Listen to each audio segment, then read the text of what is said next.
দেখো বাবা, তুমি যতই বিয়ে বিয়ে করো, আমি কিন্তু বিয়ে করব না। আমি একজনকে পছন্দ করে আমি ওরাই বিয়ে করবো। আচ্ছা, বিয়ে করবি, ছেলেটাকে তো একবার দেখবি, রাগ করস, একবার দেখ।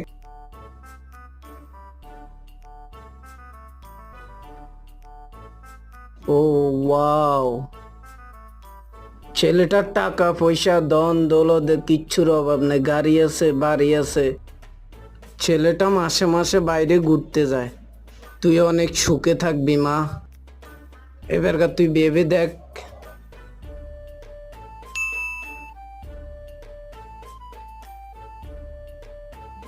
হ্যালো বাবু, আমার মা বাপ তোমার আর আমার এই সম্পর্ক মানবে না। আমি আর পারতেছি না, আমারও অনেক মারছে আমার বাবা মা। আর তার থেকেও বড় কথা, তোমার কিচ্ছু নাই। তোমাকে বিয়ে করে আমি কি করবো? আর এইসব ভালোবাসার থেকেও আমার মা বাবার মান সম্মান আগে। তুমি ভালো থেকো, সব সময় নিজের খেয়াল রাখো। বাই।